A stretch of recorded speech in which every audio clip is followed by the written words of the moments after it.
Pada malam pertama pernikahan kami, suamiku bahkan tidak menyentuh ujung jariku sekalipun. Saat itu, kupikir dia hanya kelelahan. Namun, beberapa hari berlalu, dia tidak pernah sekalipun menatapku. Saat aku menyingkap selimut karena curiga, sebuah kebenaran yang mengejutkan mulai terungkap. Cerita dimulai. Angin senja di akhir musim hujan menerbangkan daun-daun kering di taman gedung pernikahan saat Laras merasakan tangannya yang memegang buket bunga bergetar. Aroma mawar menyeruak, namun hatinya lebih dipenuhi kegelisahan daripada kebahagiaan. Maklum saja, ini adalah pernikahan yang ia jalani di usianya yang ke-38. Mbak pengantin, silakan lewat sini. Mengikuti arahan dari wedding planner, Laras berjalan di koridor. Suara hak sepatunya yang beradu dengan lantai marmer terdengar begitu keras. Begitu pula desir gaunnya yang menyapu lantai. Saat pintu ruang rias dibuka, ia melihat pantulan dirinya dalam gaun putih di cermin. Riasannya sempurna, tetapi ketegangan di matanya tak bisa disembunyikan. Pintu utama gedung pernikahan terbuka dan lagu prosesi mengalun. Laras berjalan perlahan. Para tamu di kedua sisi menoleh untuk menatapnya. Ia bisa merasakan tatapan para kerabat. Laras mengangkat kepalanya dan menatap ke pelaminan. Di sana, Bima berdiri mengenakan tuxedo hitam. Di usianya yang ke-40, penampilannya tenang dan rapi, tetapi entah kenapa terlihat kaku. Selama prosesi pernikahan, Laras menggenggam tangan Bima. Ia merasakan telapak tangannya basah oleh keringat. Pasti dia gugup, pikir Laras. Kedua mempelai, silakan saling memasangkan cincin. Sesuai arahan MC, Bima memasangkan cincin ke jari Laras. Namun, tangannya gemetar halus. Laras pun memasangkan cincin ke jari Bima. Sekarang, silakan berciuman. Bima dengan hati-hati mengangkat tudung Laras. Lalu, ia mengecup bibirnya singkat. Hanya sesaat. Tepuk tangan pun membahana. Setelah prosesi selesai, tiba waktunya sesi foto. Oke, pengantin pria dan wanita, silakan berdiri di sini. Fotografer memberikan arahan dengan suara ceria. Laras dan Bima berdiri di depan area foto. Latar belakangnya penuh dengan dekorasi bunga putih dan merah muda. Mas pengantin, bisa tolong berdiri lebih dekat dengan Mbak pengantin? Bima mengambil satu langkah mendekati Laras. Namun, cara berjalannya terasa aneh. Lebih hati-hati dari biasanya, seolah takut terluka, ia melangkah setapak demi setapak. Bagus. Sekarang, pose yang natural saja. Meskipun fotografer berkata demikian, Bima terus berdiri dengan pose yang sama. Kedua tangan di depan, dengan berat badan sedikit condong ke satu sisi. Mas pengantin, coba posenya lebih santai sedikit. Maaf, saya canggung kalau difoto. Bima tersenyum, tetapi tidak mengubah posenya. Saat itulah, Laras merasa ada yang aneh. Namun, ia mengabaikannya, berpikir Bima hanya gugup karena ini hari pertama mereka. Saat itu ia tidak tahu bahwa pose itu bukanlah kebiasaan, melainkan sebuah perisai. Baiklah, kita ambil beberapa foto lagi. Sesi foto berlanjut. Bima mempertahankan pose yang sama sampai akhir. Kedua tangan di depan, dengan berat badan sedikit condong ke kanan. Setelah sesi foto selesai dan saat berjalan menuju ruang resepsi, Laras berjalan di samping Bima. Langkah Bima lebih lambat dari biasanya. Ia melangkah, berhenti sejenak, lalu melangkah lagi. Kisah cinta mereka dimulai 2 bulan yang lalu. Di usianya yang ke-36, Laras ditinggalkan oleh pria yang sudah bertunangan dengannya. Di tengah persiapan pernikahan, pria itu tiba-tiba memutus kontak. Ditinggalkan tanpa penjelasan yang layak, Laras sempat takut untuk bertemu orang baru. Kemudian, melalui seorang teman, ia bertemu Bima. Saya juga pernah gagal sekali, kata Bima jujur pada pertemuan pertama mereka. Ia bercerita bahwa di usianya yang ke-37, ia putus dengan orang yang sangat ia cintai, dan sejak itu ia hidup sendiri. Laras merasakan luka yang serupa dalam nada bicara Bima yang tenang. Keduanya tinggal di kota yang berbeda. Laras bekerja di Jakarta, sementara Bima di sebuah kota kecil di Bogor. Jadi, pada hari kerja mereka lebih sering berkomunikasi lewat telepon dan bertemu sebentar di akhir pekan. Semakin dalam hubungan mereka, Laras merasa nyaman dengan Bima. Ia merasa Bima adalah satu-satunya orang yang mengerti lukanya. Suatu hari, Bima berkata dengan serius kepada Laras, "Ibu saya sedang sakit, sudah lebih dari 6 bulan di rumah sakit. Apa kondisi beliau sangat buruk?" Kata dokter, "Waktunya tidak banyak lagi." Ibu bilang, "Beliau hanya ingin melihat pernikahan saya selagi masih hidup." Suara Bima bergetar. Laras menggenggam tangannya. "Aku ingin bertemu ibumu." Akhir pekan berikutnya, Laras pergi ke rumah sakit bersama Bima. Sang ibu yang terbaring di ranjang tersenyum dengan wajah tirusnya. "Cantik sekali. Tolong jaga putra saya, ya." "Ibu baik-baik saja. Saya akan merawat Mas Bima dengan baik." Saat meninggalkan rumah sakit hari itu, Bima berkata pelan, "Laras, aku ingin mempercepat pernikahan kita. Aku ingin berjanji di depan ibu." Laras ragu. Mereka baru bertemu 2 bulan. Namun, melihat tatapan Bima yang memohon, ia tidak bisa menolak. Ia sendiri sudah berusia 38 tahun dan merasa tidak punya banyak waktu lagi untuk menunggu. "Baiklah. Sampaikan kabar gembira ini pada ibumu." Maka, 2 bulan setelah bertemu, mereka pun menikah. Resepsi dimulai dan orang-orang mulai berdatangan. Ucapan selamat tak henti-hentinya mengalir. Saat itu, teman Laras, Rina, menghampirinya. "Laras, selamat ya." "Makasih, Rina." Keduanya berpelukan. Rina berbisik di telinga Laras, "Keluar sebentar, yuk, sekarang." Sebentar." Rina menarik tangan Laras ke koridor. Koridor itu sepi. Suara tawa orang-orang terdengar dari kejauhan. "Hei, Laras." Rina menatap Laras dengan wajah serius. "Kamu benar-benar tidak apa-apa. Bukankah ini terlalu cepat?" "Apanya?" "Pernikahan ini. Kalian kan baru bertemu 2 bulan." Laras melihat tatapan khawatir Rina. "Aku tahu. Tapi ibu Mas Bima sakit parah. Aku mengerti perasaan itu. Tapi tetap saja, pernikahan itu harus dipikirkan matang-matang. Kamu harus mengenal orangnya dulu sebelum menikah." "Rina, usiaku juga sudah tidak muda lagi. Aku merasa kalau menunggu lebih lama, kesempatannya tidak akan datang lagi." Rina memegang bahu Laras.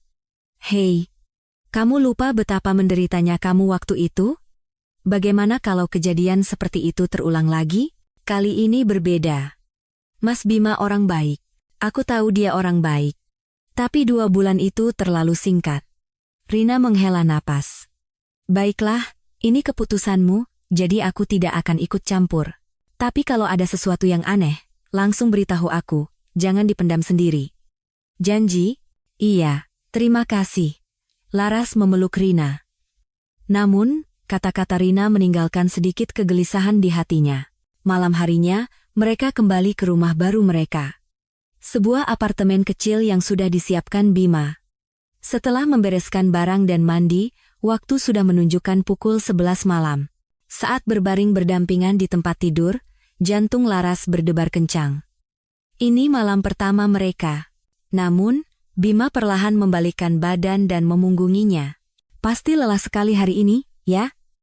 Istirahatlah yang nyenyak, Laras." "Iya. Mas Bima juga." Laras merasa ada yang aneh, tetapi tidak mengatakan apa-apa. Ia hanya menatap punggung suaminya dan memejamkan mata. Namun, ia tidak bisa tidur. Hanya suara napas Bima yang teratur yang mengisi keheningan kamar. Malam itu, Laras merasakan kegelisahan yang tak bisa dijelaskan. Namun, ia tidak tahu apa penyebabnya. Pasti hanya karena lelah setelah seharian menikah, ia mencoba menenangkan dirinya. Besok pasti akan baik-baik saja.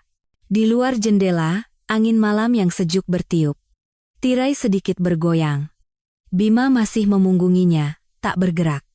Laras memejamkan mata dan berpikir, besok pagi pasti akan berbeda. Hari ini terlalu panjang. Kita sekarang suami istri. Seiring waktu, kita akan terbiasa satu sama lain. Namun, kegelisahan malam itu ditakdirkan untuk bertahan lebih lama dari yang Laras bayangkan. Beberapa hari berlalu setelah pernikahan. Laras mengharapkan manisnya bulan madu, tetapi kenyataannya berbeda. Setiap pagi, Bima berangkat kerja tanpa banyak bicara. Setiap kali Laras membuka mata, Bima sudah berpakaian rapi. "Mas Bima, sudah mau berangkat?" "Iya. Harus berangkat pagi." "Kamu bangun pelan-pelan saja. Kita sarapan bersama, ya?" "Aku sarapan di kantor saja." "Sarapanmu sudah kusiapkan di meja makan." Bima tersenyum dan berjalan ke pintu depan. Suara pintu tertutup terdengar begitu keras. Laras berdiri sendirian di ruang tamu yang kosong, merasa hampa. Ia duduk di meja makan dan menyantap sarapannya. Nasi hangat dan sup ayam yang disiapkan Bima tertata rapi. Nasi hangat, sup ayam, bahkan telur dadar. Makanan yang disiapkan dengan tulus, tetapi karena makan sendirian, ia tidak berselera. Siang itu, saat membersihkan ruang tamu, Laras menemukan sebuah botol obat di atas meja. Botol plastik putih dengan label bertuliskan pereda nyeri, anti-inflamasi. Kenapa dia minum obat pereda nyeri? Laras memegang botol obat itu dan memandanginya cukup lama. Bima tidak pernah mengatakan bahwa ia punya penyakit apapun. Sore harinya, Bima pulang. Sambil menyiapkan makan malam, Laras bertanya, "Mas Bima, apa ada bagian tubuhmu yang sakit?" "Tidak.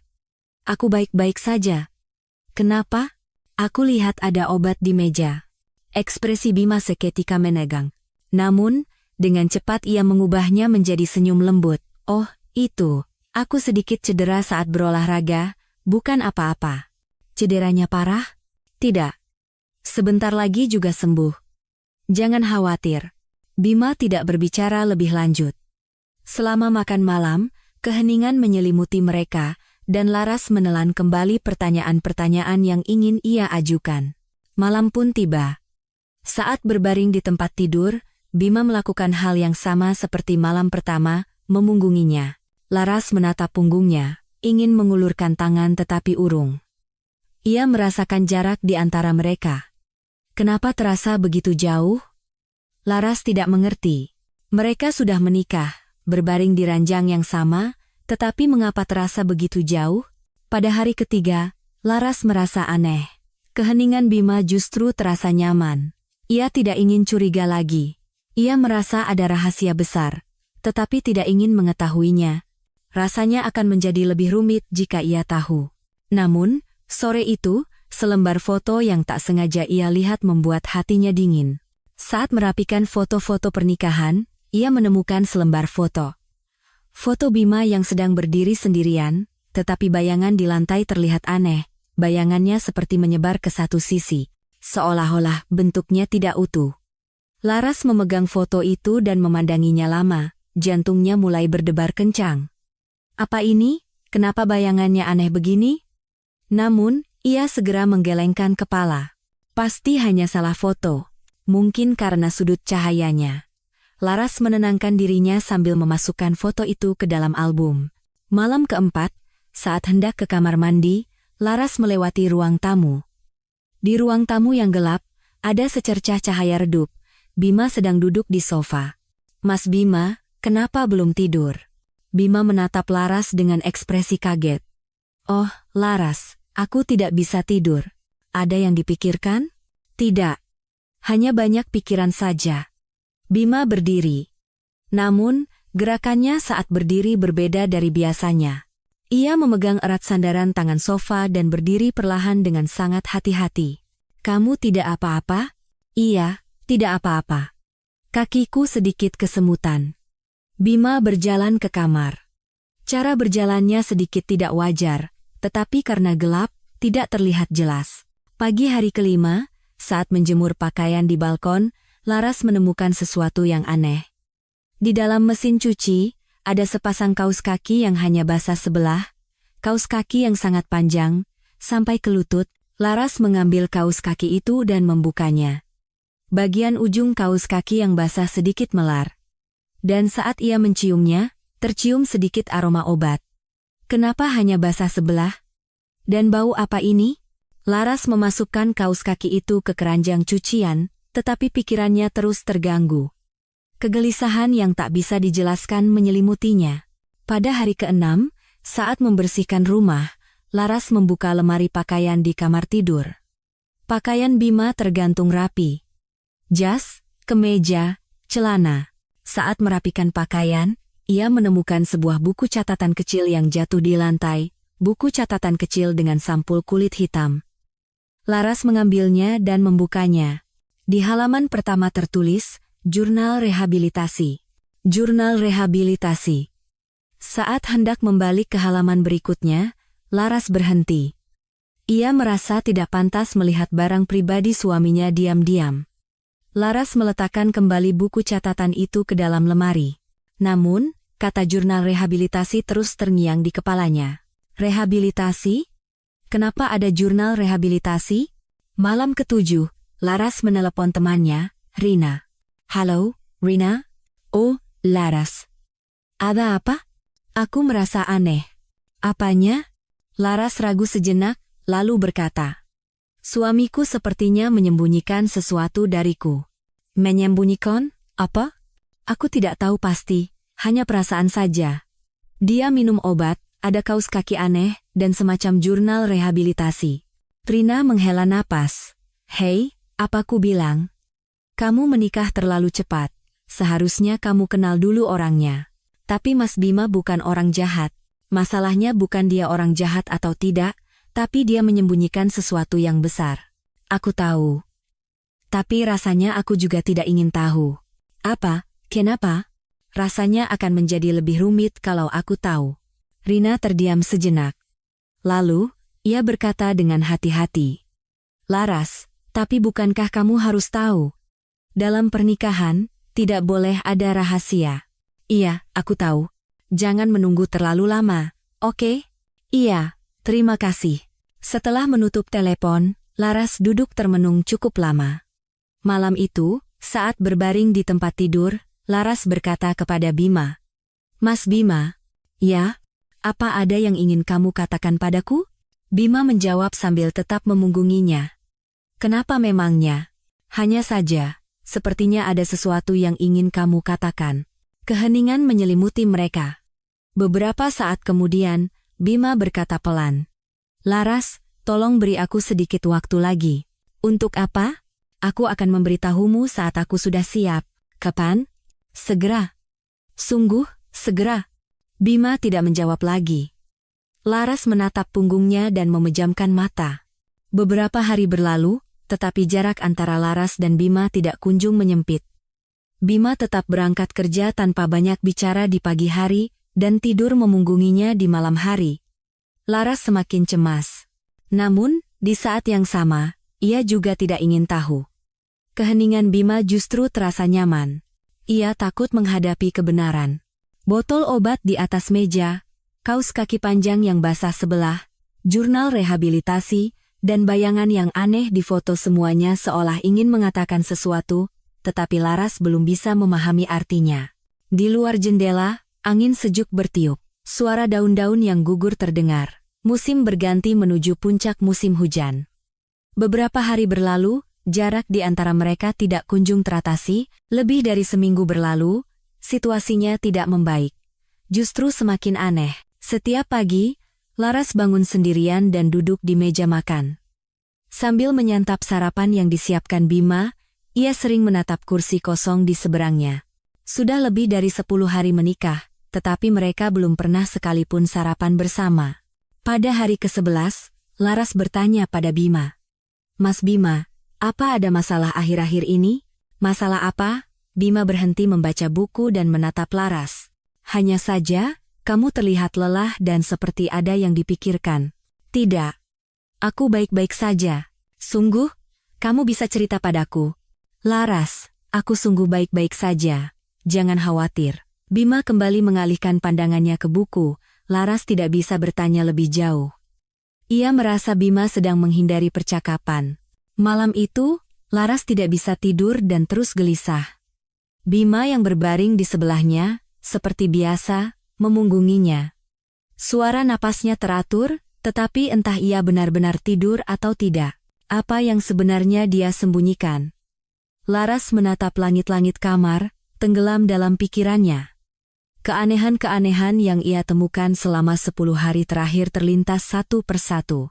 Botol obat, bayangan di foto, kaos kaki basah, jurnal rehabilitasi. Pada sore hari ke-12, teman Laras, Rina, datang berkunjung.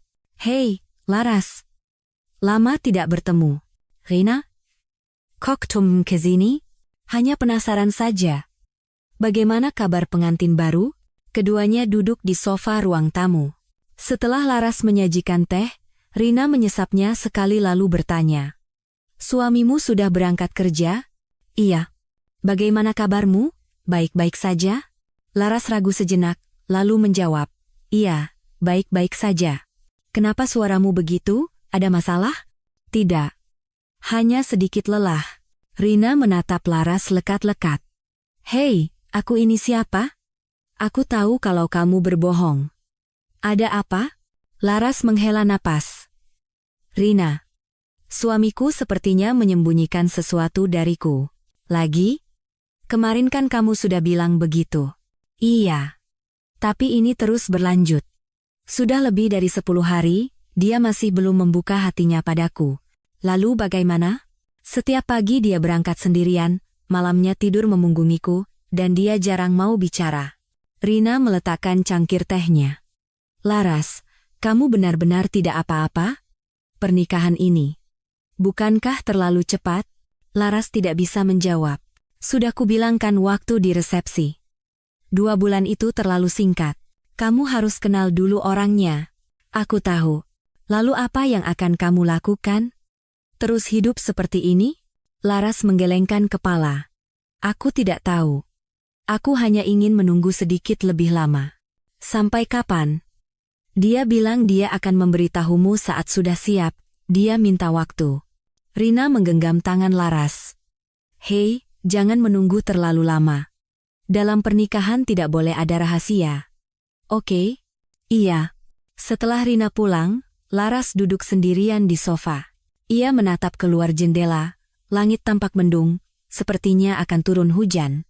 Pada hari ke-14, Laras hendak mencuci pakaian dan membuka mesin cuci, dan lagi-lagi, ia menemukan kaos kaki panjang itu. Kali ini pun, hanya basah sebelah. Laras mengeluarkannya dan memeriksanya dengan teliti. Dari bagian kaos kaki yang basah, tercium lagi bau obat itu.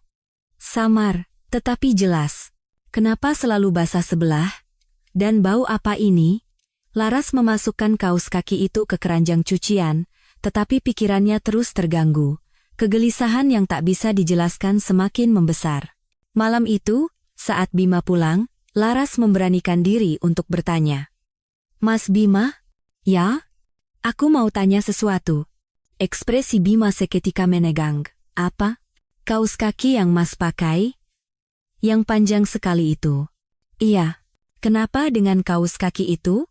"Hanya penasaran, kenapa Mas pakai kaos kaki sepanjang itu?" Bima ragu sejenak, lalu menjawab. "Untuk melancarkan peredaran darah. Kalau berdiri terlalu lama saat bekerja, kakiku bengkak." "Oh, begitu." Laras ingin bertanya lebih lanjut, tetapi melihat ekspresi Bima yang tidak nyaman, ia berhenti. Selama makan malam, keheningan menyelimuti mereka. Hanya suara sendok dan garpu yang terdengar samar di atas meja. Malam hari ke-15, saat hendak ke kamar mandi, Laras melewati koridor dan melihat secercah cahaya redup dari kamar Bima. Cahaya itu menyelinap dari celah pintu. Laras mendekat dengan hati-hati. Ia mengintip dari celah pintu dan melihat Bima duduk di depan meja kerjanya, sedang menulis sesuatu. Sesaat kemudian, Bima berdiri. Namun, caranya berdiri berbeda dari biasanya. Ia memegang erat meja dan berdiri perlahan, dengan sangat hati-hati. Laras menahan napas. Bima berjalan perlahan di dalam kamar. Caranya melangkah setapak demi setapak seperti orang yang baru belajar berjalan. Kenapa dia berjalan seperti itu?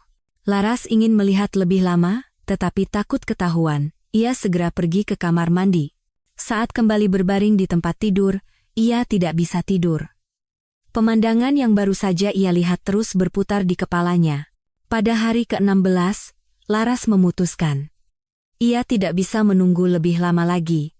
Ia harus mencari tahu sesuatu.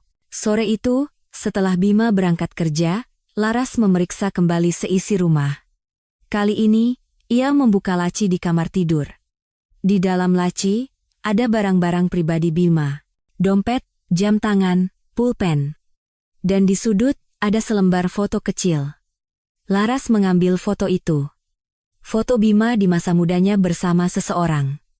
Ia tersenyum cerah, namun, bagian bawah foto itu sobek. Seolah-olah, seseorang telah dihapus. Kapan foto ini diambil? Kenapa sobek? Laras meletakkan kembali foto itu ke dalam laci, namun, di hatinya, pertanyaan semakin menumpuk. Sore harinya, saat Bima pulang, Laras bertanya lagi. Mas Bima, apa benar tidak ada yang ingin kamu katakan padaku? Bima berhenti melepas sepatu di depan pintu dan menatap Laras. Kenapa kamu terus bertanya seperti itu? Hanya saja. Sepertinya Mas menyembunyikan sesuatu. Laras. Suara Bima bergetar. Aku tidak menyembunyikan apa-apa, aku hanya belum siap untuk bicara. Kapan Mas akan siap? Zekera. Tolong beri aku sedikit waktu lagi.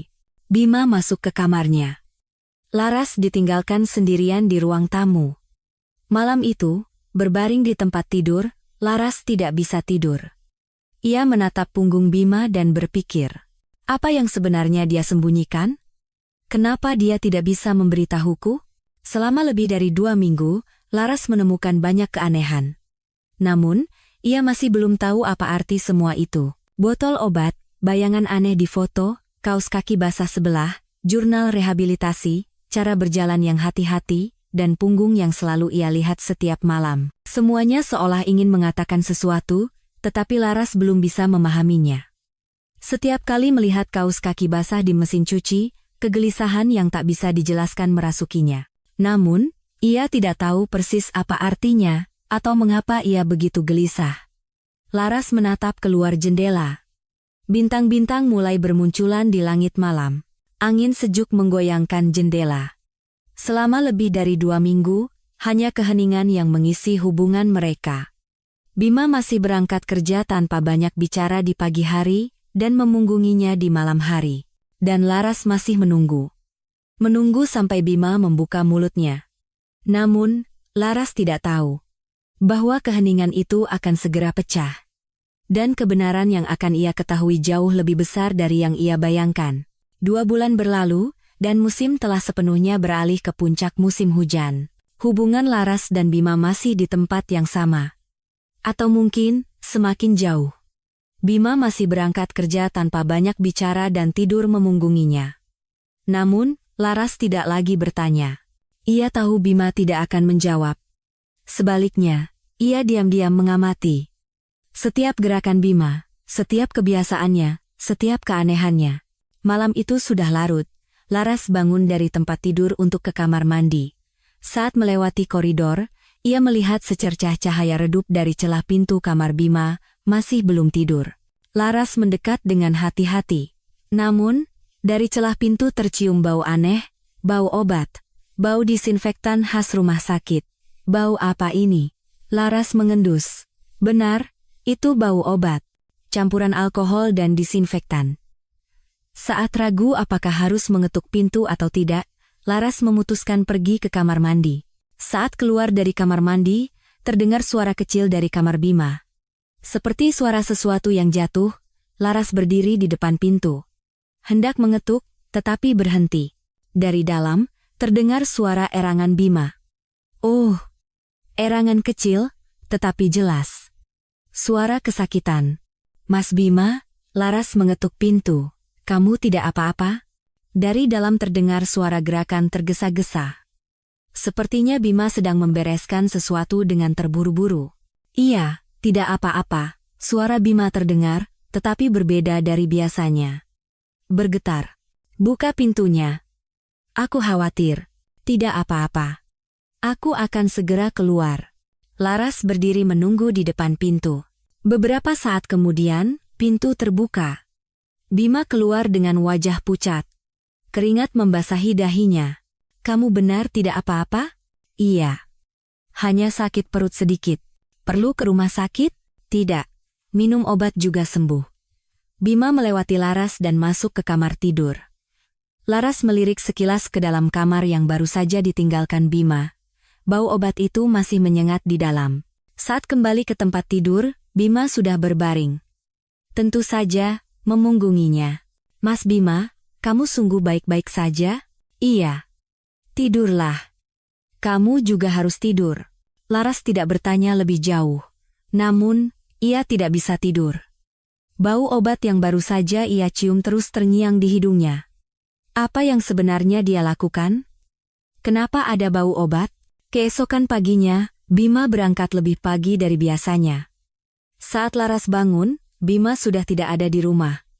Di atas meja makan, hanya ada secarik catatan kecil. "Aku berangkat pagi. Sampai jumpa nanti malam." "Bima." Laras meremas catatan itu. Ia marah. Kemarin Bima terlihat begitu kesakitan. Kenapa ia tidak ke rumah sakit dan malah berangkat kerja? Siang itu, Laras memutuskan untuk membersihkan kamar Bima. Bau semalam masih mengganggunya. Saat masuk ke dalam kamar, bau obat itu masih tercium samar.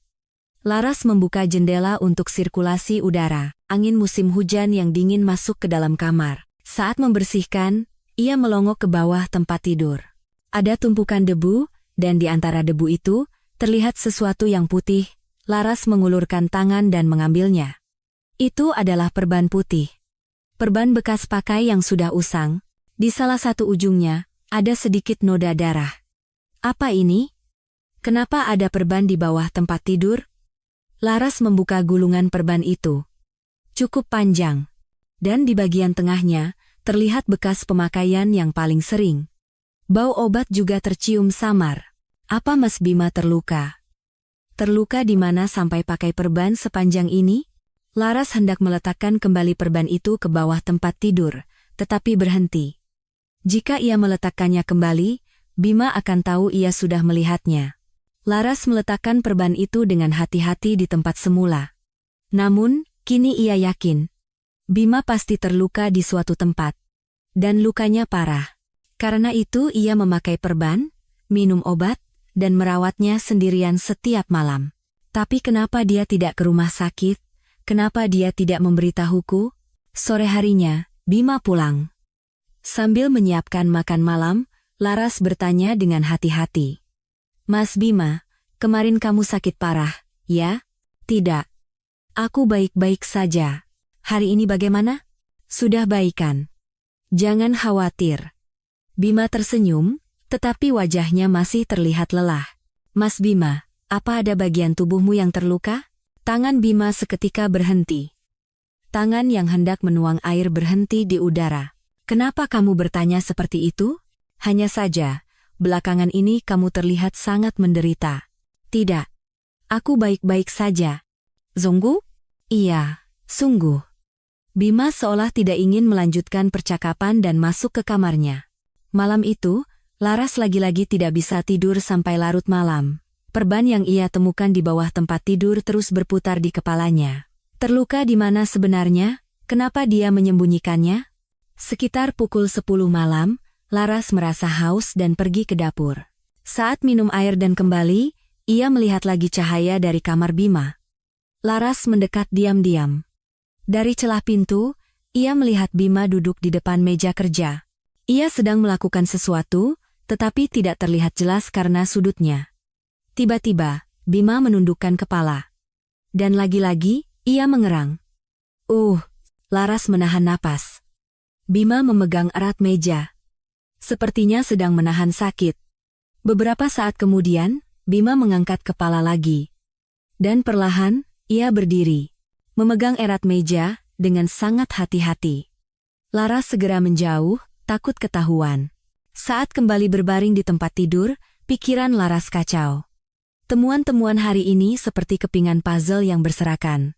Bau obat, erangan, perban di bawah tempat tidur, dan cara berdiri yang hati-hati. Semuanya menunjukkan sesuatu, bahwa Bima terluka parah di suatu tempat, dan ia mati-matian menyembunyikannya.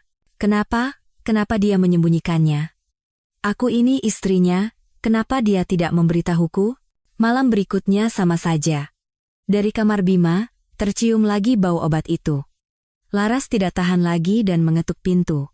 "Mas Bima?" Ya, ada apa?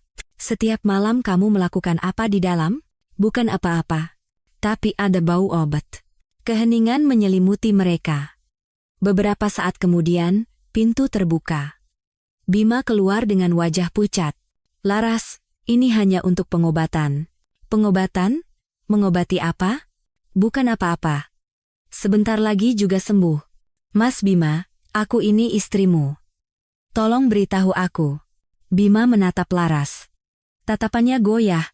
Sepertinya ia ingin mengatakan sesuatu, tetapi akhirnya ia mengatupkan bibirnya. Tolong beri aku sedikit waktu lagi. Kumohon. Suara Bima bergetar.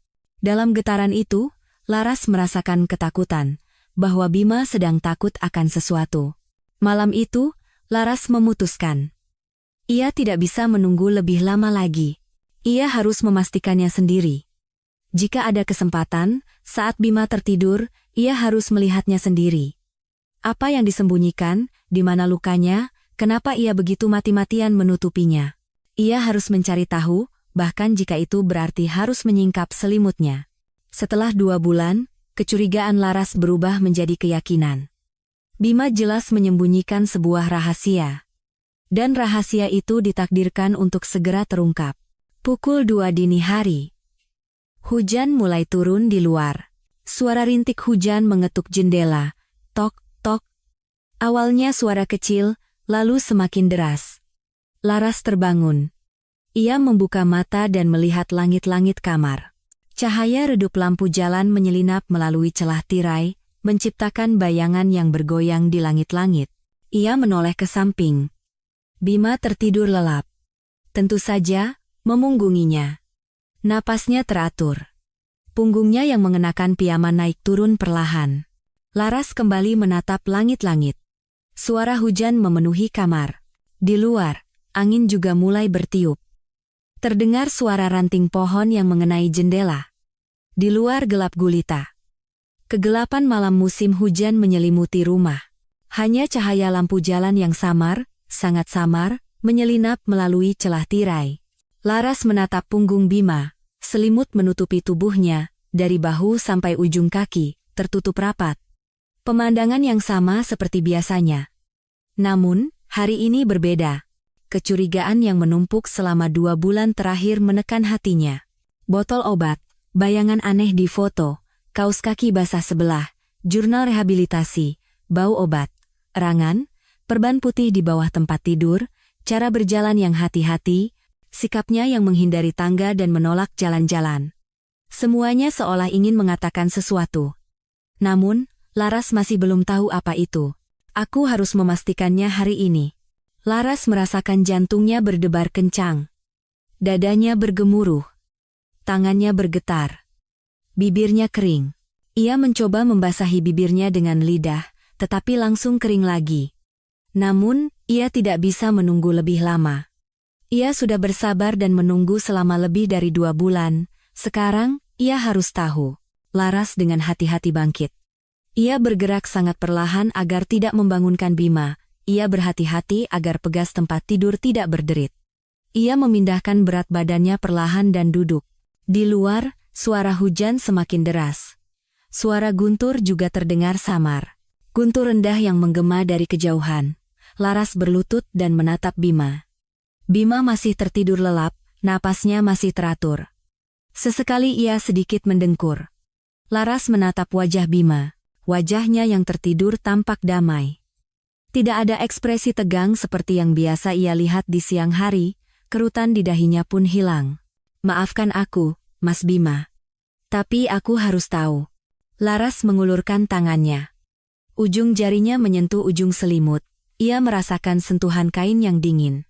Kain selimut yang lembut, tetapi di tangan Laras saat ini terasa sedingin es. Jantungnya berdebar lebih kencang. Begitu kencang sampai ia sulit bernapas. Terdengar suara gemuruh di telinganya. Suara detak jantungnya sendiri. Laras perlahan memegang selimut. Dengan ibu jari dan telunjuk, ia menjepit ujung selimut. Sangat perlahan, agar tidak menimbulkan suara. Suara hujan semakin deras, angin menggoyangkan jendela. Terdengar suara desau angin, seolah seseorang sedang bersiul di luar.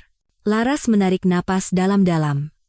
Dan perlahan, sangat perlahan, ia mulai mengangkat selimut. Pertama, terlihat kaki Bima. Kaki kanannya.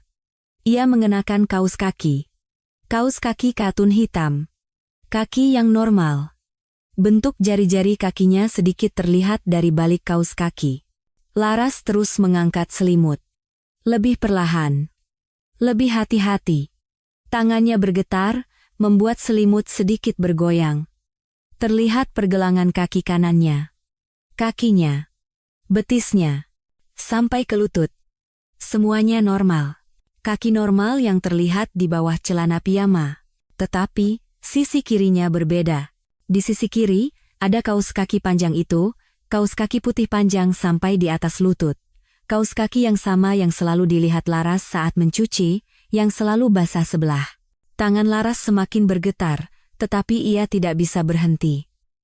Ia mengangkat selimut lebih tinggi. Dan saat itulah Laras melihatnya. Terlihat perban putih. Perban putih yang dililitkan beberapa lapis di atas kaos kaki. Perban medis. Dimulai dari tepat di bawah lutut, melilit erat sampai ke pergelangan kaki.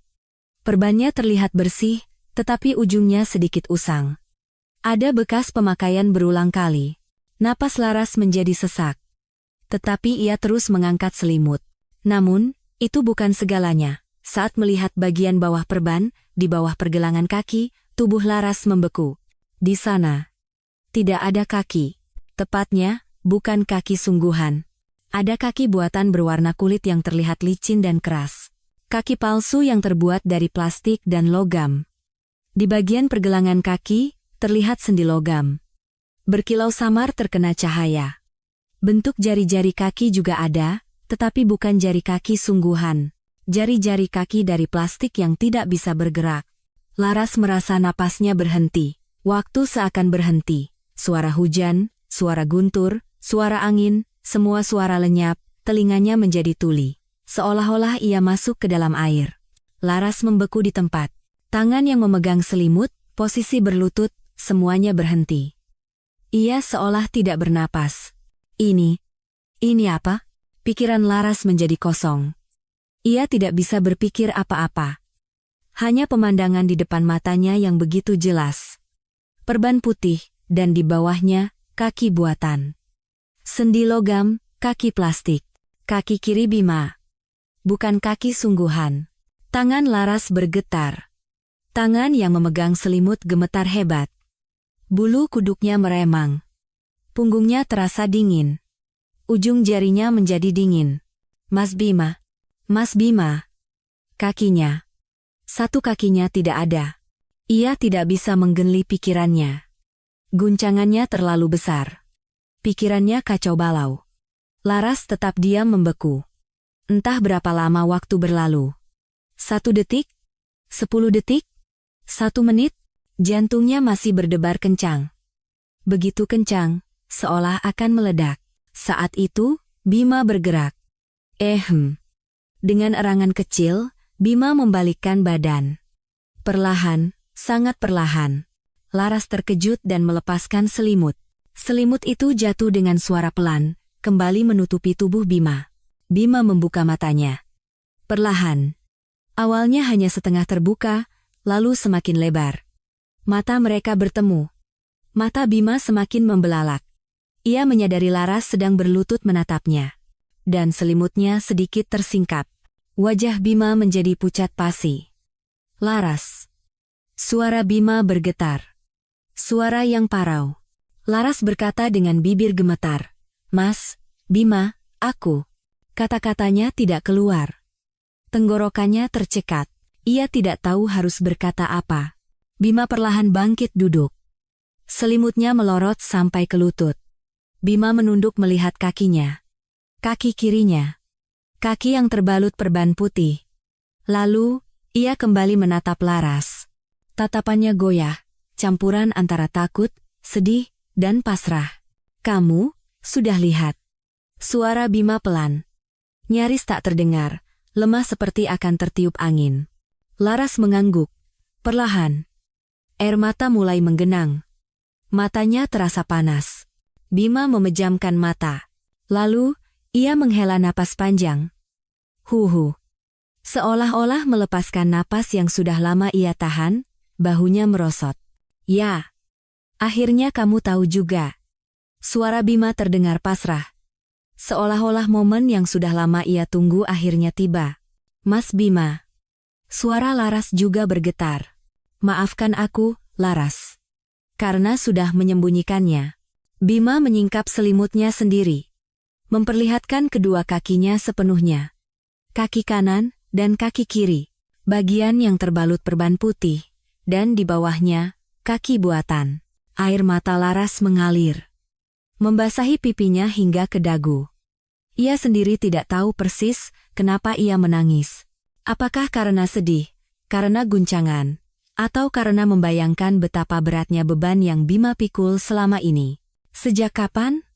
Tanya Laras dengan suara bergetar. Beberapa tahun yang lalu, jawab Bima datar. Namun, ada emosi dalam suaranya. Ada kecelakaan. Saat itu, aku kehilangan kaki kiriku. Dari bawah lutut. Kecelakaan apa? Kecelakaan lalu lintas. Di dekat pusat rehabilitasi tempatku bekerja. Ada seorang pasien yang lari ke jalan, aku mencoba menghalanginya.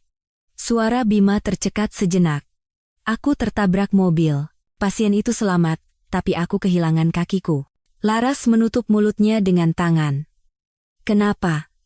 Kenapa kamu tidak memberitahuku? Bima menatap Laras. Tatapannya sedih. Aku takut. Takut kalau kamu tahu, kamu akan meninggalkanku. Suara Bima bergetar. Takut kamu akan mengasihaniku, menganggapku orang yang tidak sempurna. Takut kamu akan menyesali pernikahan ini. Mas Bima, seharusnya aku memberitahumu sebelum kita menikah. Aku tahu. Sungguh, aku tahu, tapi aku tidak sanggup. Aku merasa kalau aku memberitahumu, kamu akan membatalkan pernikahan.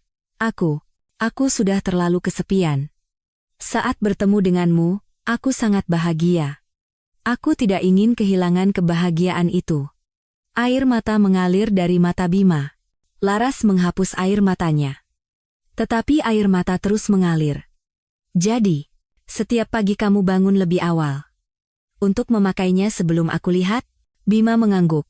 Iya. Setiap subuh jam 5 aku bangun untuk memakainya. Butuh waktu sekitar 1 jam. Untuk memakainya dengan benar. Membalutnya dengan perban, memasang kaki palsunya, menyesuaikannya, butuh waktu lama. Jadi, malam hari pun sendirian. Iya. Setiap malam aku melepasnya, membersihkannya, dan merawatnya. Agar kulitnya tidak lecet. Harus mengelap keringat, memeriksa luka. Setiap malam butuh waktu 1 jam. Laras akhirnya mengerti segalanya. Cara berjalan yang hati-hati, bayangan aneh di foto, keengganannya menaiki tangga, menolak jalan-jalan.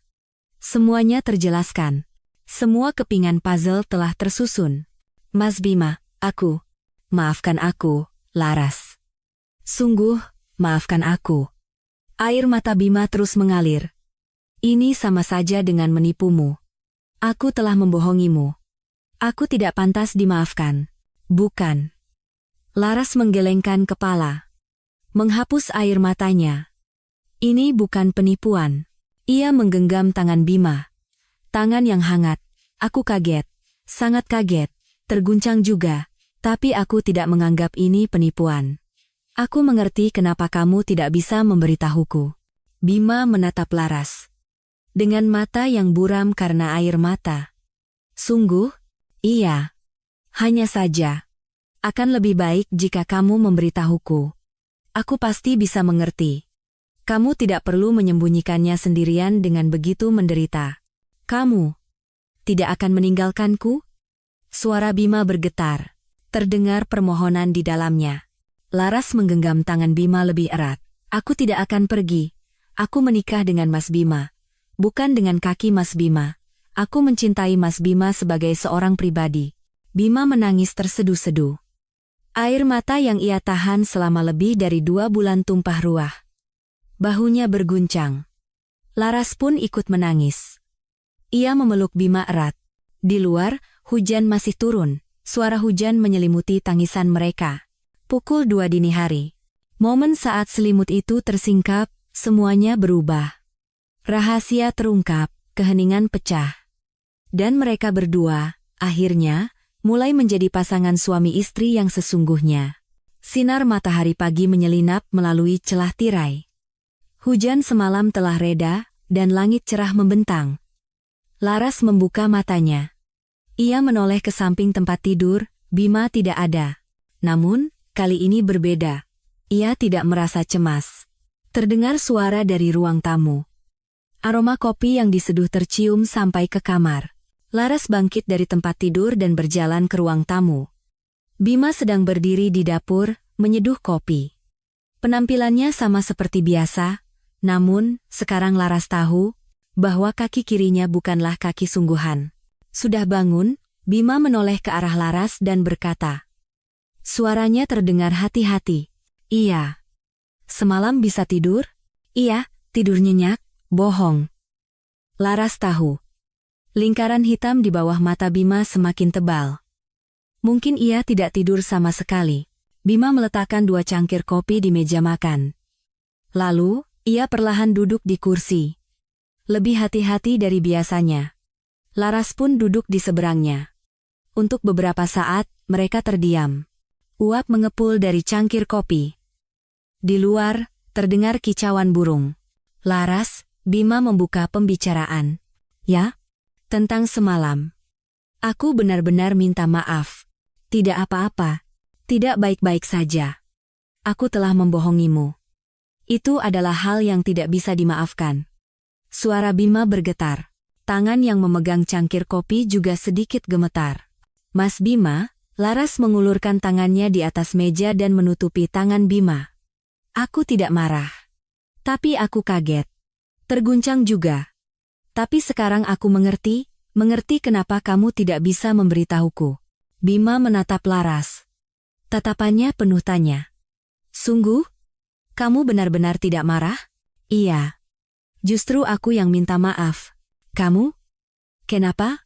Karena aku membiarkanmu menanggungnya sendirian dengan begitu berat.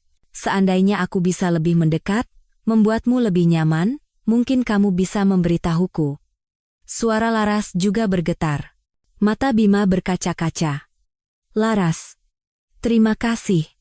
Sungguh. Terima kasih. Tidak perlu berterima kasih. Aku kan istrimu. Keduanya duduk berpegangan tangan cukup lama. Kopi mereka mulai dingin, tetapi tidak ada yang peduli. Beberapa saat kemudian, Bima berkata pelan. Bolehkah aku bercerita?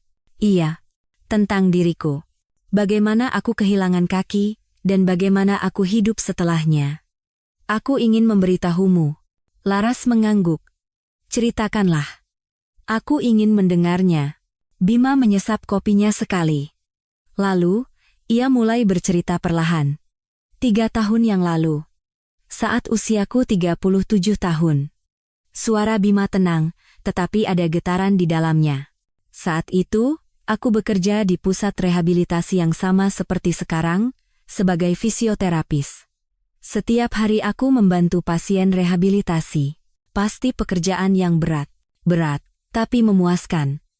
Melihat pasien sedikit demi sedikit membaik, aku sangat senang. Bima berhenti sejenak. Ia menatap keluar jendela.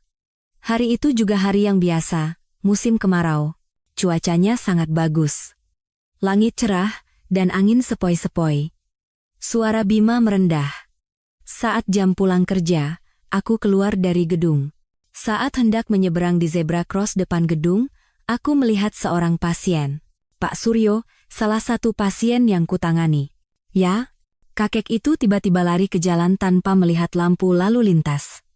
Beliau sedikit pikun, jadi sesaat tidak bisa berpikir jernih. Tangan Bima bergetar. Ada mobil yang datang. Dengan kecepatan tinggi. Tanpa berpikir panjang, aku berlari. Mendorong kakek itu. Kakek itu jatuh, tapi selamat. Tapi, Mas Bima? Iya. Aku tidak sempat menghindar. Mobil itu menabrak kaki kiriku. Bima memejamkan mata. Sepertinya sedang mengenang momen itu. Aku pingsan. Saat sadar, Aku sudah di rumah sakit, tepat setelah keluar dari ruang operasi. Pasti sangat sakit. Sakit. Sangat sakit.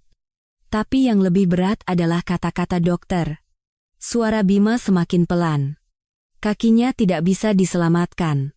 Kami harus mengamputasi di bawah lutut. Saat mendengar itu, duniaku seakan runtuh. Laras menggenggam tangan Bima lebih erat. Awalnya aku tidak percaya bahwa kakiku tidak ada. Ada yang namanya phantom limb pain, rasa sakit di kaki yang sudah tidak ada. Setiap malam aku terbangun karena kakiku sakit, tapi saat kulihat, kakinya tidak ada. Itu sangat berat.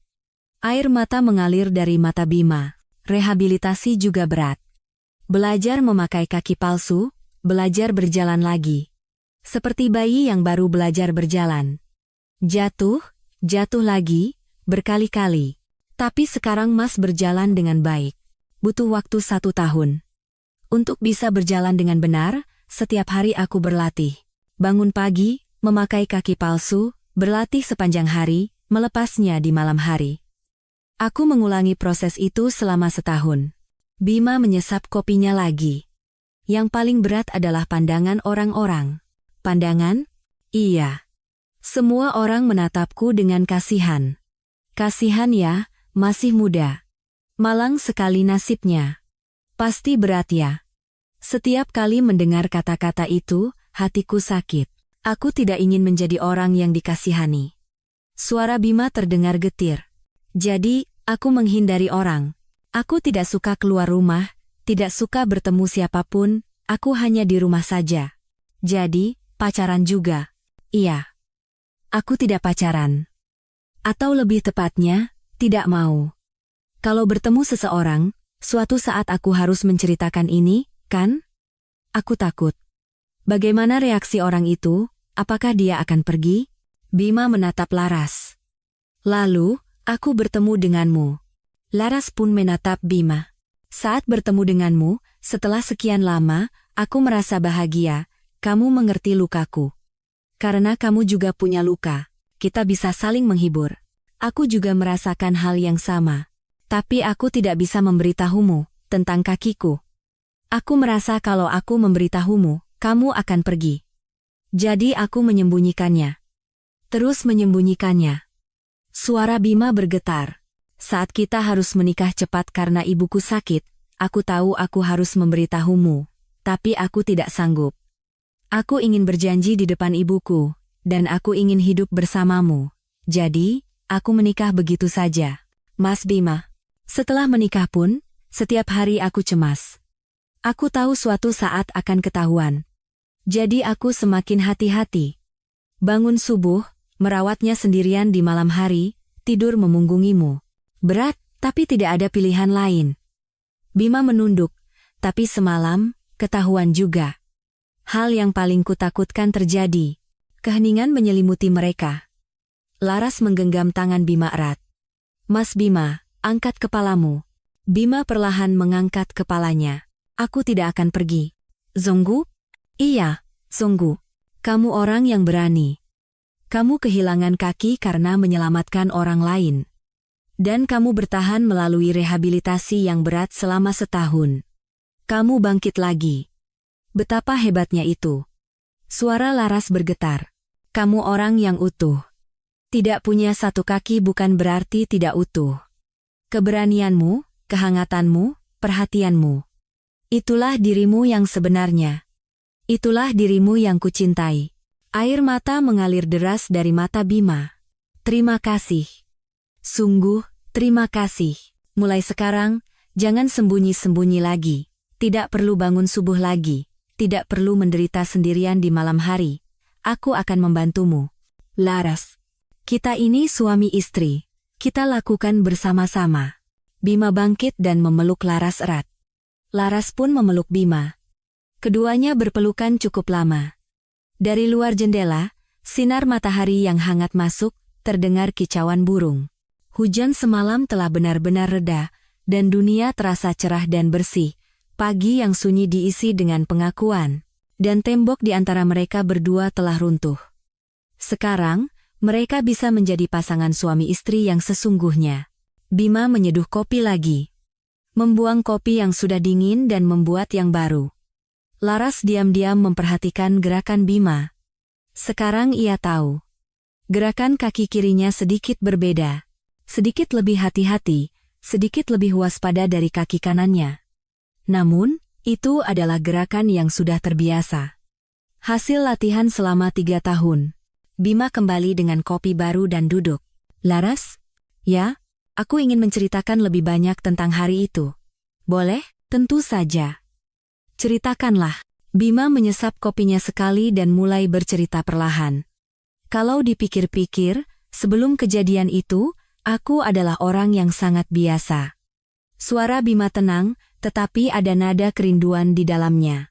Setiap pagi jam 6 aku bangun dan jogging. 5 kilometer. Aku suka lari. Sensasi membelah angin, sensasi berkeringat, aku suka itu. Laras mendengarkan dengan tenang. Di akhir pekan, aku juga sering mendaki gunung. Bersama teman-teman. Gunung Gede, Pangrango, Salak. Aku sudah mendaki gunung-gunung di sekitar sini.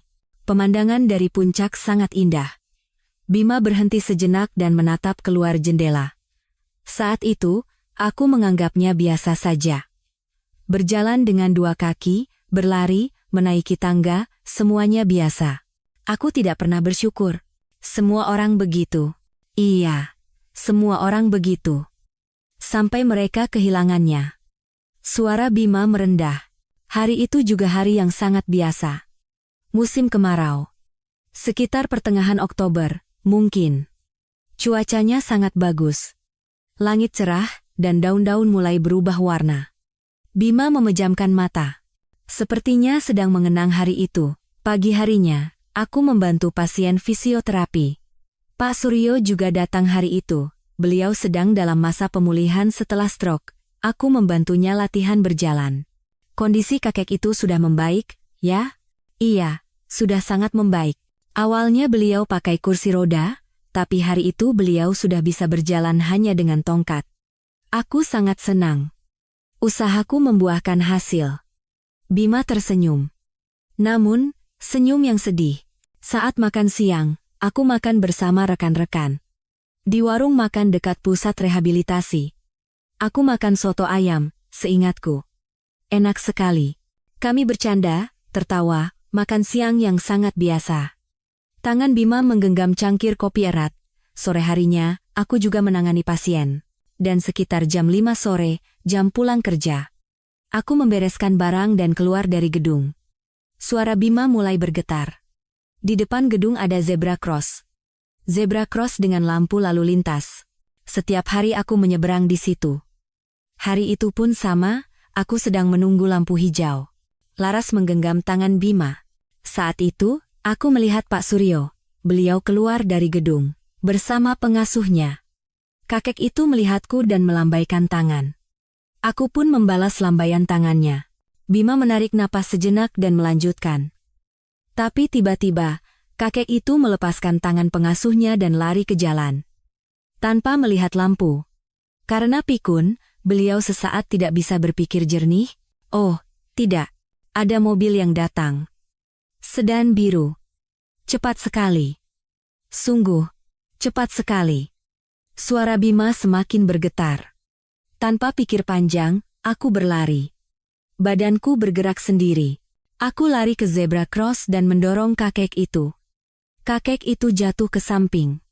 Keluar jalan. Air mata mengalir dari mata Bima, dan aku tidak sempat menghindar.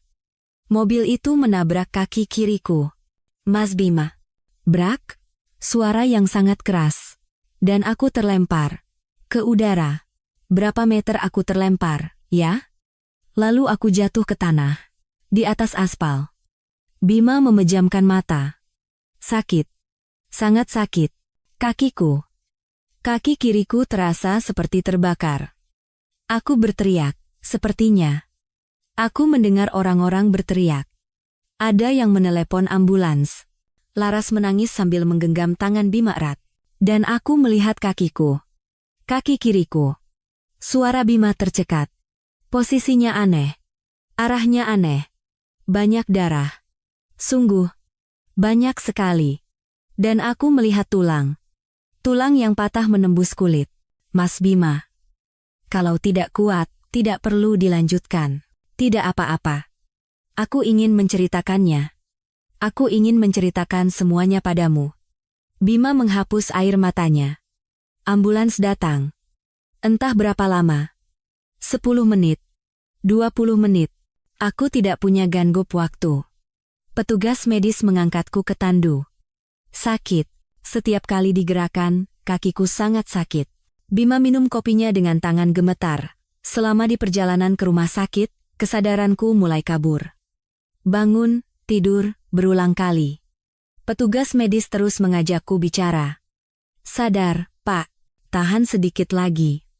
Tapi kesadaranku semakin kabur. Pasti berat sekali. Saat sampai di rumah sakit, aku hampir tidak sadar.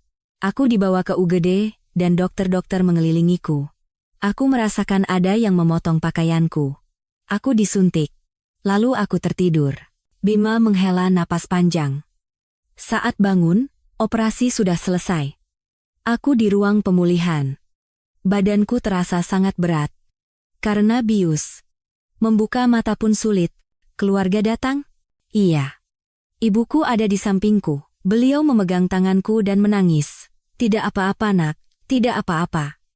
Beliau terus berkata begitu. Suara Bima semakin bergetar. Aku mencoba menggerakkan kakiku. Kaki kiriku. Tapi tidak bergerak. Atau lebih tepatnya, tidak terasa. Aku mencoba menyingkap selimut, tapi ibuku melarang. Saat itu kamu sudah tahu? Tidak, saat itu aku belum tahu, kupikir hanya karena diperban. Aku tertidur lagi. Bima berhenti sejenak. Sepertinya sulit untuk melanjutkan. Keesokan paginya, dokter datang. Ibuku juga ada di sana. Dokter duduk di kursi dan berkata dengan wajah serius. Bima memejamkan mata. Pak, sulit untuk mengatakannya, tapi kakinya tidak bisa diselamatkan. Pembuluh darah dan sarafnya terlalu rusak.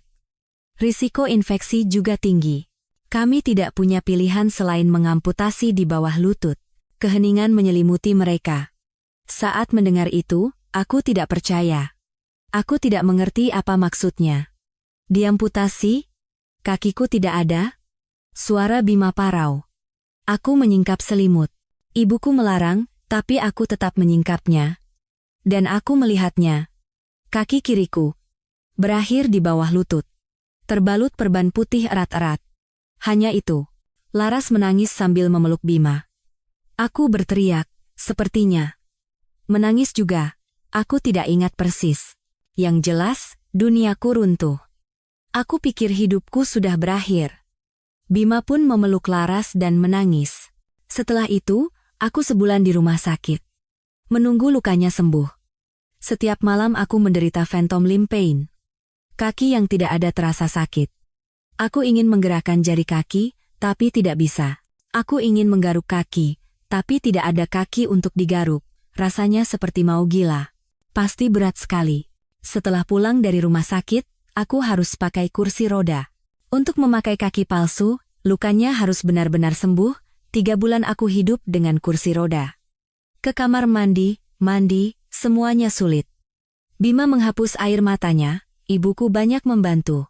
Setiap hari menyiapkan makanan, membantu mandi. Ibu pasti juga berat, tapi beliau tidak menunjukkannya. Justru beliau menyemangatiku. Kamu bisa bangkit lagi, tidak apa-apa. Ibumu orang yang baik. Iya, aku sangat berterima kasih. Tanpa ibu, aku tidak akan sanggup. Bima mengangkat kepalanya dan menatap Laras. 3 bulan kemudian, aku memakai kaki palsu. Awalnya aneh sekali.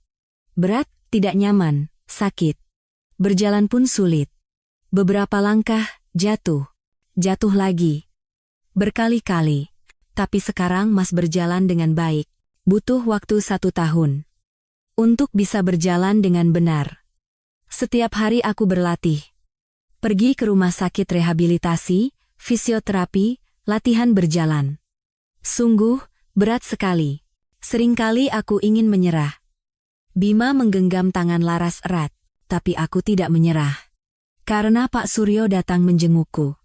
Setelah beliau keluar dari rumah sakit, beliau datang sambil menangis. Karena menyelamatkan nyawa saya, Bapak jadi begini. Kakek itu selamat, ya? Iya. Untungnya selamat. Karena aku mendorongnya. Melihat kakek itu datang, aku berpikir, apa yang kulakukan itu berarti? Aku tidak menyesal. Bima tersenyum. Jadi, aku bangkit lagi. Aku menjalani rehabilitasi dengan giat, belajar berjalan lagi. 1 tahun kemudian, aku bisa bekerja lagi. Kembali ke pusat rehabilitasi. Kali ini, bukan sebagai pasien, tapi sebagai terapis. Mas Bima hebat. Tidak. Aku hanya ingin hidup. Aku tidak ingin menyerah. Keduanya berpelukan cukup lama. Waktu sebelum kejadian itu, waktu yang hilang. Namun, Bima telah bangkit kembali. Dan sekarang, ia bersama Laras. Sore itu, cuaca mulai mendung. Laras menatap keluar jendela dan berkata, sepertinya akan hujan.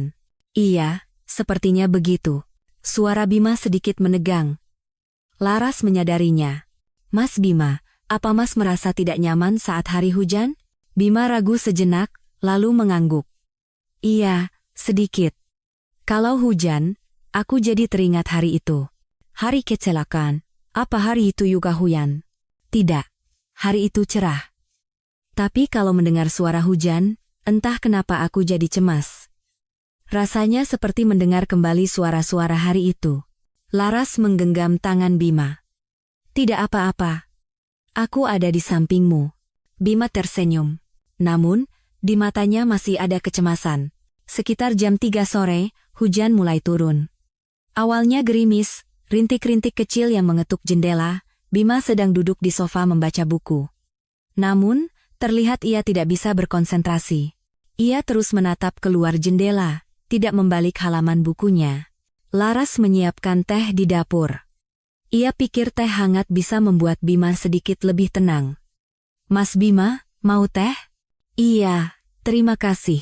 Saat Laras hendak membawa teh ke ruang tamu, terdengar suara keras. Gedebuk.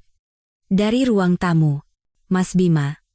Laras bergegas ke ruang tamu. Cangkir teh ia letakkan begitu saja di wastafel dapur. Bima tergeletak di lantai. Jatuh di lantai ruang tamu, di samping sofa. Mas Bima. Laras berlari dan berlutut di samping Bima. Tidak apa-apa. Terluka? Bima menggertakkan giginya. Wajahnya pucat, dan keringat dingin membasahi dahinya. Tidak apa-apa. Aku tidak sengaja. Suara Bima bergetar. Jelas sekali ia kesakitan. Di mana yang sakit? Bagian mana? Kaki kiri. Laras melihat kaki kiri Bima. Dari luar celana tidak terlihat ada yang aneh, tetapi Bima memegangi bagian bawah lututnya. Kaki palsunya bergeser. Apa? Tadi aku mau berdiri, tapi kehilangan keseimbangan. Bima mencoba bangkit perlahan, namun, ia kembali terduduk. Terdengar suara erangan. Mas Bima, jangan dipaksa. Aku bantu. Tidak apa-apa. Aku bisa sendiri. Bima mencoba bangkit lagi dengan bertumpu pada tangannya di lantai. Namun, saat ia memberi beban pada kaki kirinya, ia kembali kehilangan keseimbangan. Laras segera menahannya. Mas Bima, kumohon. Aku akan bantu. Bima menatap Laras. Matanya penuh frustrasi. Laras. Maafkan aku. Kenapa minta maaf? Karena menunjukkan sisi yang lemah ini. Bahkan tidak bisa berdiri. Suara Bima parau. Ini bukan lemah, siapapun bisa jatuh. Aku akan bantu. Kita berdiri bersama. Laras meletakkan lengan Bima di bahunya, dan perlahan, ia berdiri. 1, 2, 3. Keduanya berdiri bersama. Bima bertumpu pada kaki kanannya, dan Laras menopangnya. Bisa sampai ke sofa? Iya. Peleng-peleng. Mereka bergerak perlahan, langkah demi langkah. Bima bersandar pada Laras sampai ke sofa, lalu duduk dengan hati-hati. Bima bernapas dalam-dalam. Keringat mengalir di wajahnya. Aku ambilkan minum.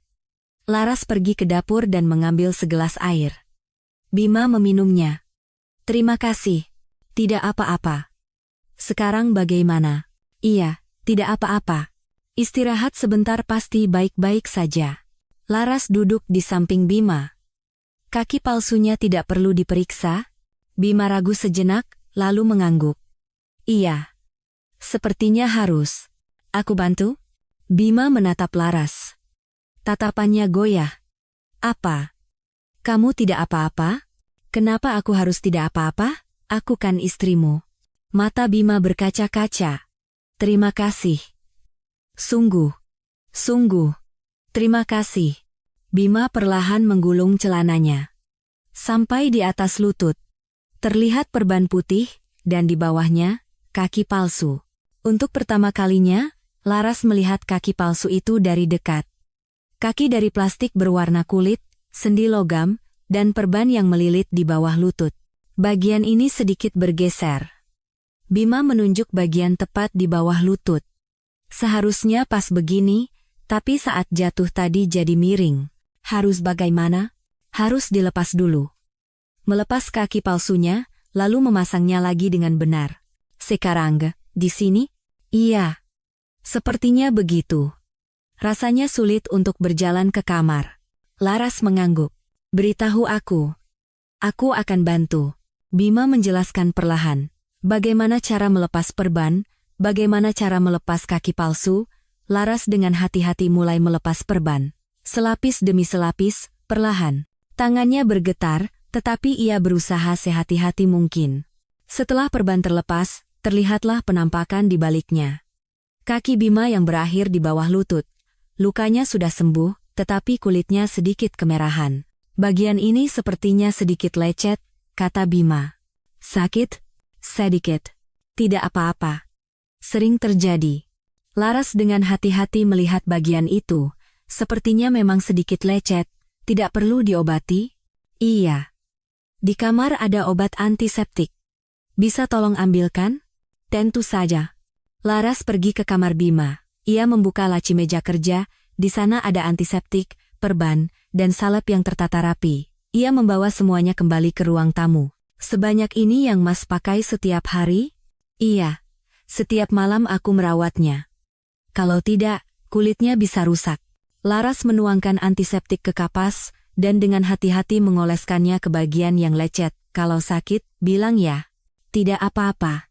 Sudah terbiasa. Setelah mengobati, ia mengoleskan salep dan membalutnya kembali dengan perban baru. Perlahan dan hati-hati, sesuai arahan Bima. Sekarang, harus memasang kaki palsunya lagi. Aku akan bantu. Bima mengangkat kaki palsunya. Terlihat lebih berat dari yang dibayangkan. Begini caranya. Bima perlahan memakai kaki palsunya. Laras berada di sampingnya, mengamati dan membantu jika diperlukan. Butuh waktu sekitar 10 menit untuk memasangnya dengan benar. Sudah selesai. Bima perlahan berdiri. Berjalan beberapa langkah, lalu mengangguk. Sekarang sudah tidak apa-apa. Terima kasih, Laras. Sama-sama. Mulai sekarang, setiap hari aku akan bantu. Laras. Mas Bima, jangan menanggungnya sendirian. Kita lakukan bersama-sama. Bima memeluk Laras erat. Di luar, hujan masih turun. Suara hujan mengetuk jendela. Namun, sekarang Bima tidak sendirian. Laras ada di sisinya. Mas Bima? Ya? Hujan pun tidak apa-apa, aku ada di sampingmu. Bima menangis di pelukan Laras. Air mata kelegaan. Terima kasih. Karena aku bisa memberitahumu. Karena aku tidak sendirian lagi. Sungguh. Terima kasih. Aku juga berterima kasih, karena bisa membantumu. Keduanya berpelukan cukup lama. Hujan terus turun, tetapi tidak lagi menakutkan. Karena sekarang, mereka bersama. Beberapa minggu berlalu, rutinitas mereka berubah. Pagi hari, Laras bangun lebih dulu. Sekitar 10 menit lebih awal dari Bima. Lalu, ia membangunkan Bima dengan lembut. Mas Bima, bangun. Sudah pagi? Iya. Pelan-pelan bangunnya. Bima perlahan membuka matanya. Laras tersenyum menatapnya. Kita siap-siap bersama. Iya. Keduanya memulai rutinitas pagi Bima di kamar tidur bersama. Tidak ada lagi yang perlu disembunyikan. Bima duduk di tempat tidur dan menggulung celana piyamanya. Laras duduk di sampingnya, menyiapkan perban dan kaki palsu. Semalam tidak terasa tidak nyaman? Tidak, baik-baik saja. Laras dengan hati-hati memeriksa kaki kiri Bima. Mengecek kondisi kulitnya, apakah ada yang kemerahan atau luka. Kelihatannya bagus. Salep kemarin sepertinya manjur. Itu berkat kamu. Laras mengambil perban bersih. Dan perlahan, ia mulai membalutnya sesuai cara yang diajarkan Bima. Awalnya ia canggung. Kadang terlalu kencang, kadang terlalu longgar. Namun, setelah beberapa minggu, ia menjadi terbiasa. Sekarang, ia bisa membalutnya sebaik Bima. Segini cukup? Sempurna. Setelah selesai membalut, mereka memasang kaki palsu. Bima mengangkatnya, dan Laras menopangnya sambil memasangnya perlahan. 1, 2, 3, klik. Kaki palsu terpasang di tempatnya. Bima perlahan berdiri dan berjalan beberapa langkah, mengecek keseimbangan dan apakah ada yang tidak nyaman. Bagus. Hari ini juga berhasil. Syukurlah. Keduanya sarapan bersama. Nasi, sup, dan lauk pauk yang disiapkan Laras tersaji di meja makan. Enak. Syukurlah. Aku sedang latihan memasak belakangan ini. Sudah sangat jago. Bima tersenyum sambil makan. Ia tidak lagi terburu-buru berangkat seperti dulu. Ia sarapan perlahan bersama Laras dan mengobrol. Hari ini di pusat rehabilitasi, ada apa? Pagi ini ada sesi terapi Pak Suryo. Sorenya ada konsultasi dengan pasien baru. Pak Suryo. Yang Mas Bima selamatkan itu, kan? Bukan. Yang aku selamatkan. Bima tersenyum. Beliau sudah banyak kemajuan. Sekarang sudah bisa berjalan sedikit tanpa tongkat. Syukurlah. Iya. Kalau melihat beliau, aku merasa bangga. Merasa apa yang kulakukan itu berarti. Laras menggenggam tangan Bima. Mas Bima orang yang sangat hebat. Bima tersenyum malu. Setelah sarapan, Bima bersiap-siap berangkat kerja. Laras mengantarnya sampai ke depan pintu. Hati-hati di jalan. Iya. Kamu juga, semoga harimu menyenangkan. Setelah Bima pergi, Laras memulai pekerjaan rumah. Mencuci piring, mencuci pakaian, membersihkan rumah. Dulu, setiap kali melihat kaos kaki panjang Bima, ia merasa cemas. Namun, sekarang berbeda. Itu hanyalah pakaian suaminya. Sambil menjemur pakaian, Laras berpikir tentang malam itu beberapa minggu yang lalu. Momen saat ia menyingkap selimut. Saat itu adalah sebuah guncangan, ia tidak percaya. Namun, sekarang sudah menjadi hal yang biasa. Kaki Bima hanyalah bagian dari dirinya. Tidak ada yang istimewa, tidak ada yang aneh. Sore harinya, Laras menelepon temannya, Rina. Halo, Laras. Rina, apa kabar? Baik. Kamu? Bagaimana? Baik, sangat baik. Suara Laras terdengar ceria. Rina menyadarinya. Suaramu beda sekali. Ada apa? Laras ragu sejenak, lalu berkata. Rina, aku sudah tahu rahasia suamiku.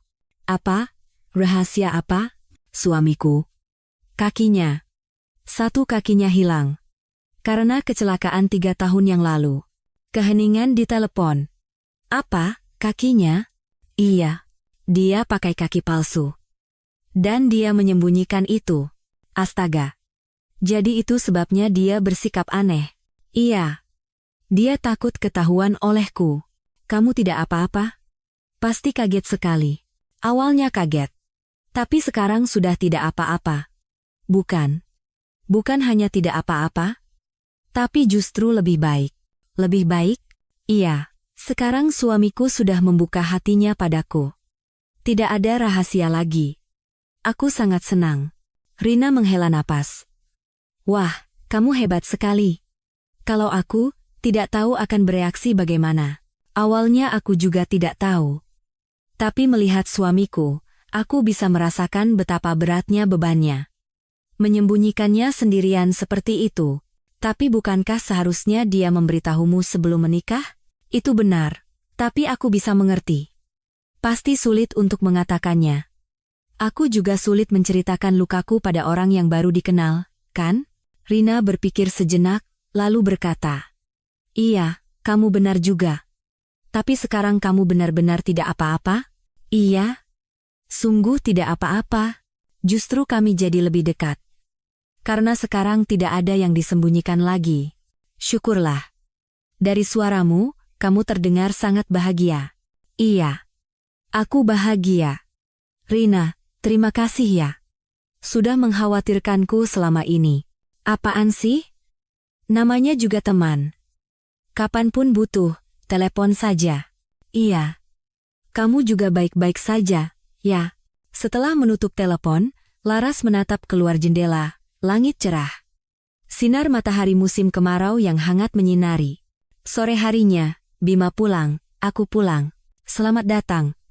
Hari ini bagaimana?" "Baik.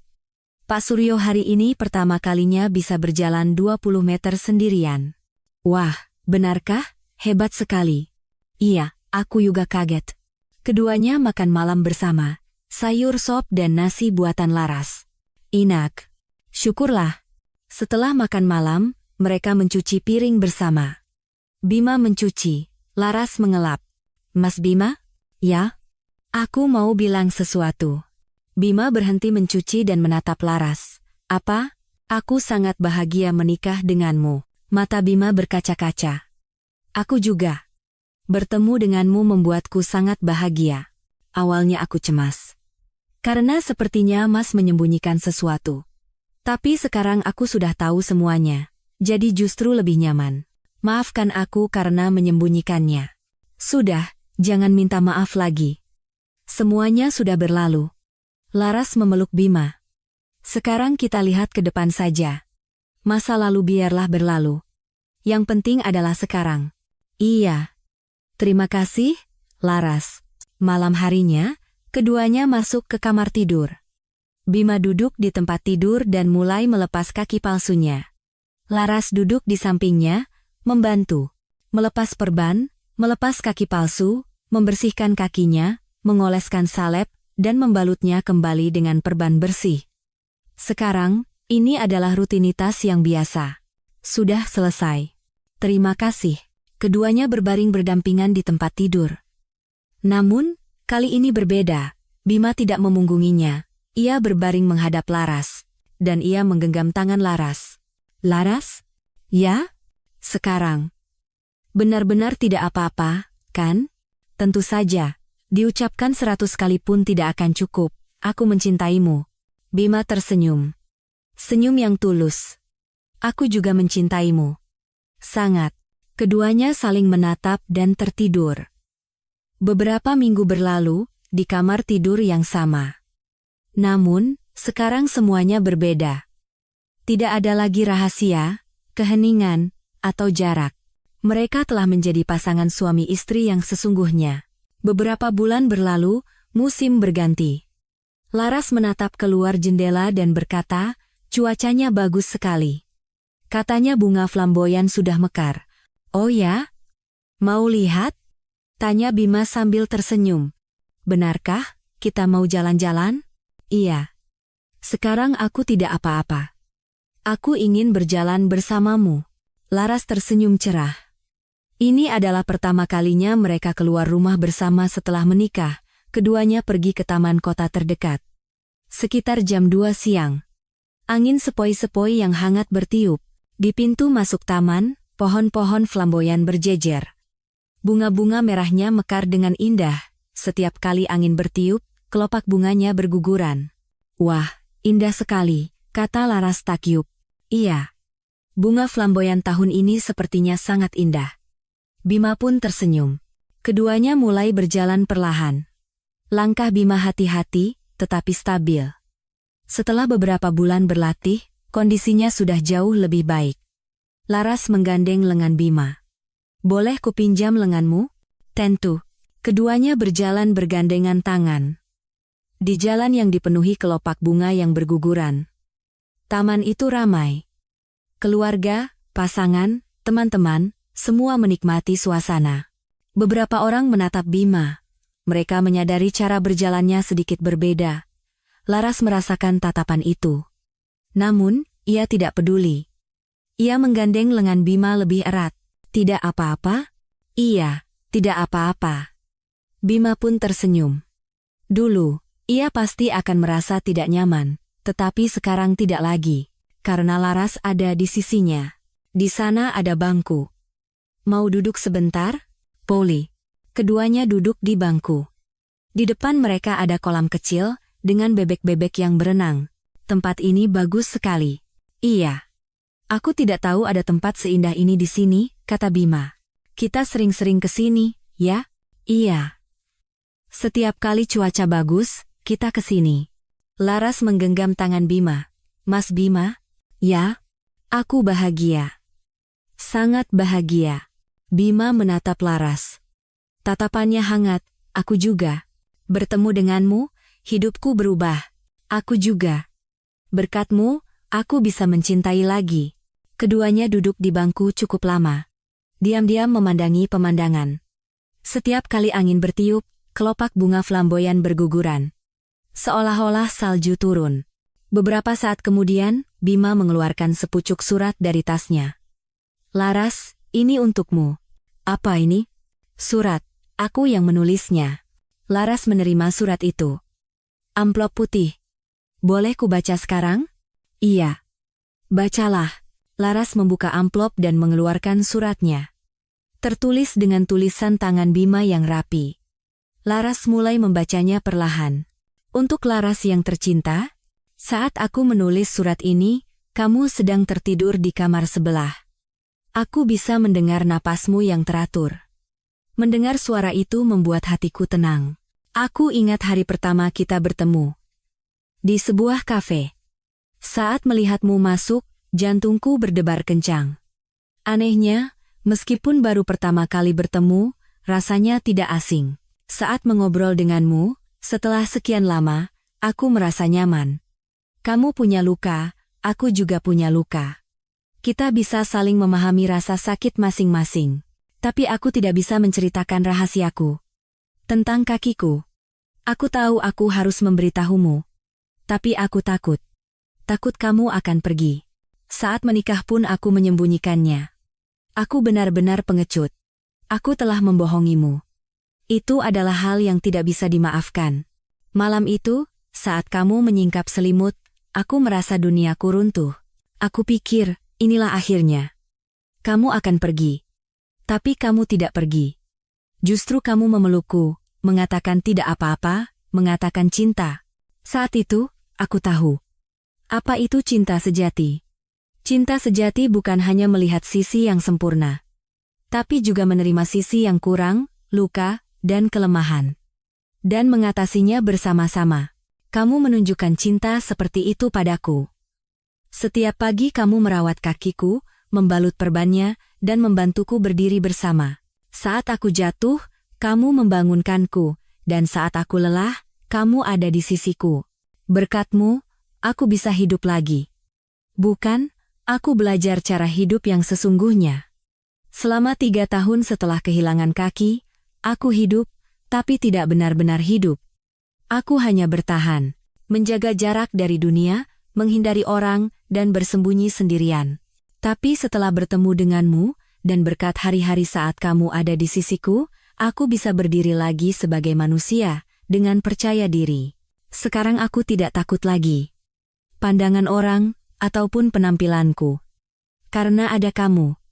Kamu bilang padaku, bahwa aku adalah orang yang utuh. Tidak punya satu kaki bukan berarti tidak utuh. Kata-katamu itu menyelamatkanku. Laras, terima kasih, karena ada di sisiku, karena mencintaiku apa adanya, karena berjalan bersamaku. Aku ingin berjalan bersamamu selamanya. Perlahan, dengan kecepatan kita sendiri. Hari hujan, hari bersalju, hari berangin, selama bersamamu, aku tidak apa-apa. Aku mencintaimu. Sangat. Bima. Setelah selesai membaca surat itu, Laras menangis. Mas Bima, terima kasih. Sungguh, terima kasih. Bima pun menangis. Laras memeluk Bima erat. Justru aku yang berterima kasih. Karena bertemu denganmu. Keduanya berpelukan cukup lama. Di hari musim semi yang dipenuhi kelopak bunga yang berguguran. Beberapa saat kemudian, Laras berkata, "Mas Bima, masih kuat berjalan?" "Iya, tidak apa-apa."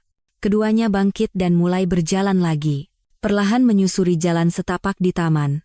Langkah Bima tidak sempurna. Kadang sedikit goyah. Tapi tidak apa-apa. Karena Laras menopang lengannya. Orang-orang yang lewat melihat mereka. Pasangan suami istri yang berjalan bergandengan tangan. Mereka juga melihat sang suami berjalan sedikit pincang. Namun, wajah keduanya penuh dengan senyuman. "Mas Bima, di sana ada penjual es krim. Mau beli?" "Boleh." Keduanya membeli es krim dan duduk di bangku sambil memakannya. Es krim stroberi. "Enak." "Iya." Laras menatap Bima. "Mas Bima, bagaimana pekerjaan di pusat rehabilitasi belakangan ini?" "Baik." "Ada pasien baru? Beliau baru pertama kali memakai kaki palsu?" "Aku banyak membantunya. Bantuanmu pasti sangat berarti baginya." "Sepertinya begitu." Kalau aku menceritakan pengalamanku, beliau merasa sangat terhubung. Bima tersenyum. "Aneh ya. Lukaku bisa membantu orang lain. Dulu aku hanya menyembunyikannya, tapi sekarang aku bisa membagikannya." Mas Bima hebat. Keduanya selesai makan es krim dan mulai berjalan lagi. Matahari mulai condong ke barat. Sekitar jam 4 sore. Sinar matahari yang hangat menyinari keduanya. "Mas Bima?" "Ya, hari ini aku sangat bahagia. Bisa berjalan bersamamu seperti ini." "Aku juga." Berjalan sambil menggenggam tanganmu, rasanya sangat menyenangkan. Keduanya tersenyum sambil berjalan. Mereka mengelilingi taman dan kembali ke pintu masuk. Jalan pulang ke rumah. "Mas Bima, tidak lelah?" "Sedikit. Tapi tidak apa-apa. Lelah yang menyenangkan. Kita istirahat di rumah." "Iya." Dalam perjalanan pulang, Bima berkata, "Laras?" "Ya?" "Sekarang, kita berdua adalah orang yang utuh." Laras menggenggam tangan Bima erat. "Iya. Kita berdua utuh."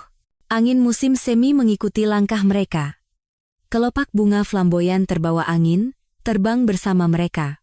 Luka seseorang, jika disembunyikan akan menjadi memar, tetapi jika ditunjukkan akan menjadi bunga. Bima menyembunyikan lukanya selama 3 tahun.